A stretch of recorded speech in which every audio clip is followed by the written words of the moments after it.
12 nouveaux skippers sont arrivés alors que se prépare un nouveau week-end de folie au Sables d'Olonne. Salut tout le monde et bienvenue pour une nouvelle vidéo sur Gothic Sailing. Aujourd'hui, comme chaque semaine, votre VG Récap est disponible, excusez-moi dans le retard de la publication, mais j'ai essayé d'adapter la date de sortie au programme des arrivées afin de pouvoir en inclure un maximum dans les épisodes. Si mon contenu vous plaît, n'hésitez pas à vous abonner, à liker, à partager et à venir me suivre sur mes réseaux, Facebook, Instagram et TikTok. Tous les liens sont comme d'habitude en description. Et sur ce, on y va pour la vidéo. Après les 10 premiers lors des 2 dernières semaines, la suite de la flotte continue à arriver jour après jour au Sables d'Olonne. En effet, alors que 12 bateaux ont doublé la bouée du Nook, mettant un terme à leur parcours autour du monde cette dernière semaine, il ne reste désormais plus qu'11 bateaux en course, en plus d'Éric Bellion, qui termine lui son tour du monde hors classement. Après une fin de 11e semaine de course assez folle, avec 6 passages de ligne en 3 jours, les 12e et 13e du Vendée Globe 2024 ont franchi la ligne mercredi dernier. Le premier d'entre eux, l'Allemand Boris Herrmann, a coupé la ligne d'arrivée le 29 janvier tard dans la soirée à 23h18, après 80 jours, 10 heures, 16 minutes et 41 secondes de course. À la manière de Jules Verne, l'Allemand a bouclé son 2e Vendée Globe consécutif en 80 jours, avec un meilleur temps qu'il y a 4 ans, alors qu'une collision dramatique lui a coûté ses rêves de victoire et presque aussi la ligne d'arrivée.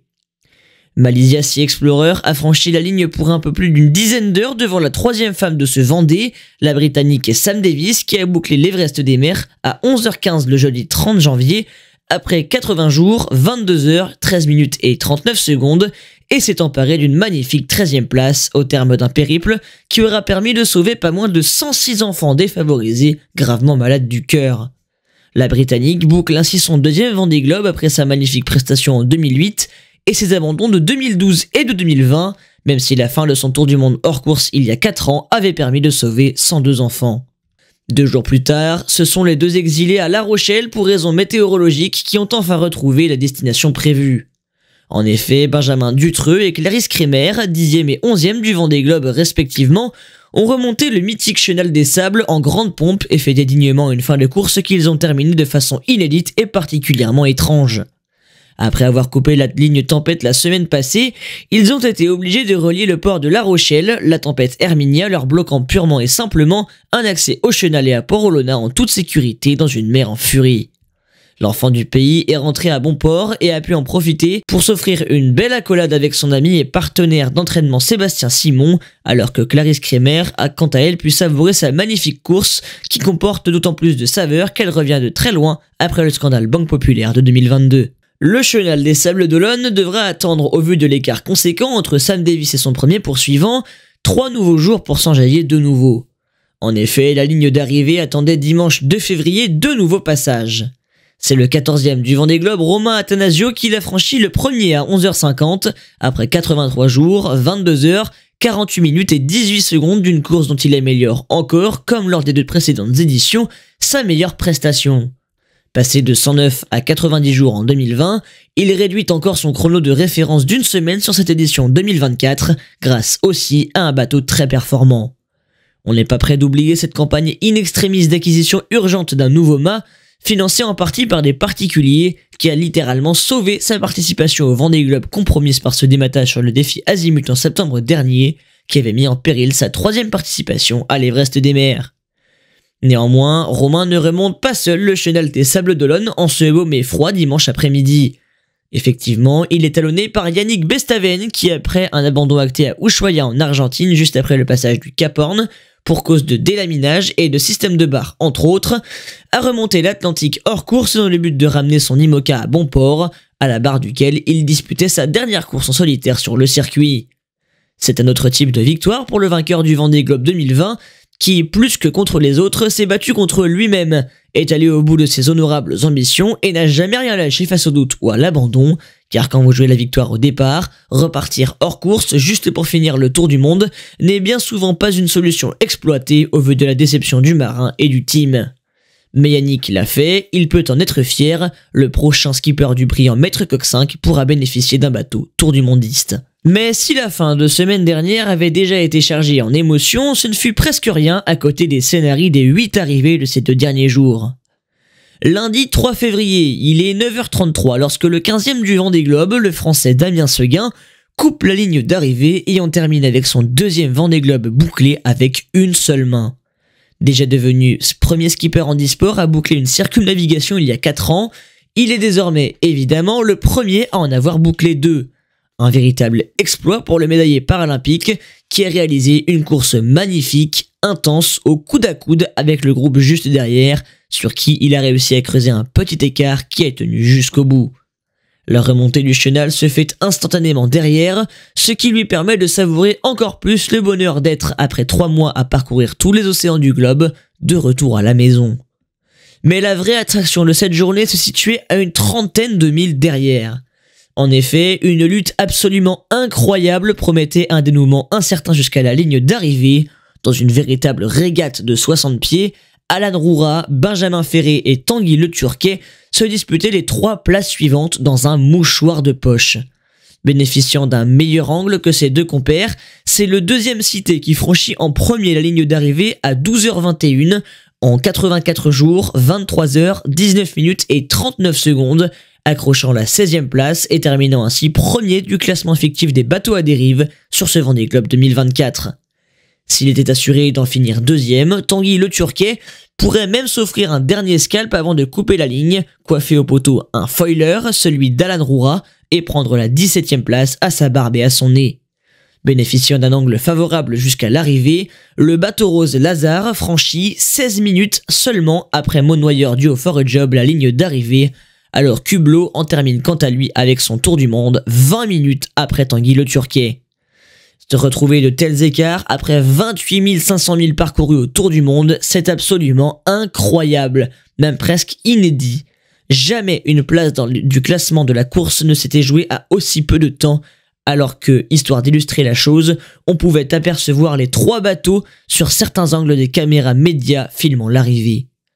Après une remontée du chenal magnifique sous le coucher de soleil sablé, les 3 skippers nous ont offert sur les pontons un moment mémorable, refusant le match au milieu des caméras, appareils photo et micros, si bien que les équipes d'organisation ont été obligées de les en déloger. La soirée du 3 février 2025 restera gravée à jamais dans la grande histoire de l'Everest des mers. Bon, cette fois c'est terminé, les voix des spectateurs vont-elles pouvoir enfin se reposer un peu avant la prochaine arrivée ? Eh bien non, bien évidemment. Dans les premiers instants de ce mardi 4 février qui s'annonce à nouveau comme une journée dingue à Port-Olona, c'est Isabelle Yoschke qui en a terminé avec son Vendée Globe à minuit 28 après 85 jours, 11 heures, 26 minutes et 36 secondes et boucle ainsi son premier tour du monde en course, elle qui avait, comme Sam Davis, raillé les Sables d'Olonne hors compétition il y a 4 ans à la suite d'un abandon causé à la fin du Pacifique par une grave avarie de véranquille. La franco-allemande permet enfin à son bateau de s'offrir une ligne d'arrivée de l'Everest des mers bien méritée. MACSF empoche la 19e place et sa remontée du chenal aura lieu le lendemain matin au petit jour. Mais celui qu'on attend le plus, évidemment, c'est lui, la star. Le roi Jean est attendu lui aussi tôt ce mardi matin sur la ligne d'arrivée. Il double sa 5e bouée du Nook en 6 participations à 4h53 après 85 jours, 15 heures, 51 minutes et 2 secondes de course et s'offre un nouveau record. À 67 ans, le désormais doyen du Vendée Globe s'offre sa 5e arrivée de la course, ce qu'aucun skipper n'est jamais parvenu à faire, et ce malgré un abandon sur chavirage en 2008. Le lever du soleil a accompagné la lueur rouge des feux à main de Jean Le Cam, légende absolue de la voile française, vers les bassins de Port-Olona, où, comme à son habitude, il a empli la foule de joie communicative et son bateau tout commence en Finistère Armor Luxe de Champagne. Merci Jean. Mais hormis cette arrivée, il est une nouvelle fois nécessaire de se concentrer sur le temps qui sépare le 20e du 21e de cette 10e édition. Car en effet, à 5h06 ce mardi, c'est ensuite le néo-zélandais Conrad Coleman qui en a terminé avec son second Vendée Globe, comme en 2016, sans utiliser la moindre énergie fossile durant l'intégralité d'un tour du monde.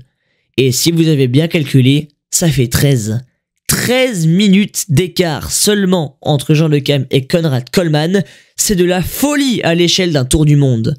Conrad Coleman emboîte dans le chenal le pas de Jean et tout sourire, comme il en a l'habitude, dote désormais son palmarès d'un second tour du monde terminé, qui a une saveur particulière pour lui, qui n'était pas parvenu à s'offrir le budget nécessaire pour concourir en 2020. Enfin, pour terminer cette fin de semaine folle au Sables d'Olonne, un peu plus de 4 heures après Coleman et Lecam, c'est un foiler qui a franchi la ligne d'arrivée. En effet, le Prysmian de Giancarlo Pelotti, toujours aussi impeccable après 85 jours, 20 heures, 32 minutes et 1 seconde de course, coupe la ligne d'arrivée à 9h34 et s'offre lui aussi son deuxième tour du monde à bord d'un bateau qui, bien qu'étant le même qu'en 2020, n'a plus rien à voir avec sa précédente évolution qui avait arraché la 8ème place sur une 9ème édition qui comportait nettement moins de concurrence. Et tenez-vous prêts à une nouvelle dose de frissons en cette fin de semaine.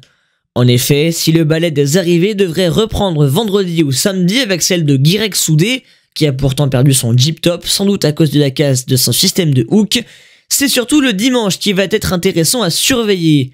En effet, Kojiro Shiraishi et Violette d'Orange sont vraisemblablement tous deux attendus dans la soirée sur la ligne, alors que Louis Duc et Sébastien Marcet devraient arriver le lendemain. Enfin, pour terminer, et entrant en contraste avec toutes ces bonnes nouvelles, c'est une bien triste nouvelle qui nous est arrivée jeudi dernier.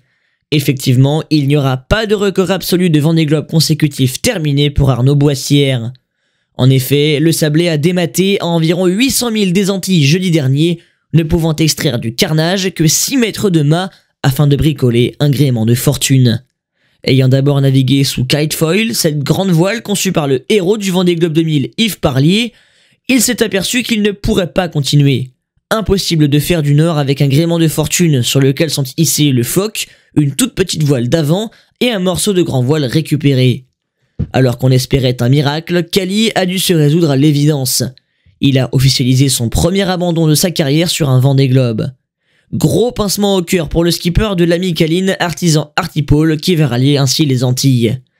Mais Arnaud se relèvera, c'est aussi ça la force d'un mental de champion, et Arnaud est un grand champion. Et enfin, pour terminer, comme d'habitude, le point classement, et au pointage de 11h ce mercredi, c'est pour l'instant le 23e de ce Vendée Globe 2024 Guirec Soudé qui mène la flotte au large du Portugal, avec une avance confortable de 491 000 sur Kojiro Shiraishi et de 503 000 sur Violette d'Orange, attendue ce dimanche au Sable. Derrière ce trio, ce sont Louis Duc et Sébastien Marcet qui pointent avec une large avance de plus de 800 000 sur Antoine Cornic. Oliver Eher, 29e, et Shu Jinkung, 30e, domine quant à eux de 1600 000 le trio de queue, composé de Manuel Cousin, Fabrice Amedeo et Donny Van Weinberg, attendu au Sables d'Olonne en toute fin de mois, alors qu'ils naviguent toujours dans l'Atlantique Sud au niveau du front froid semi-permanent de Cabo Frio. Voilà, cette vidéo est déjà terminée, j'espère qu'elle vous a plu, en tout cas moi ça m'a énormément plu d'être avec vous. Si vous aimez mon contenu, n'hésitez pas à vous abonner, à liker, à partager et à venir me suivre sur mes réseaux. Et sur ce, on se dit à mercredi prochain pour un nouveau numéro du VG Recap. C'était Gothic, ciao ciao, bye.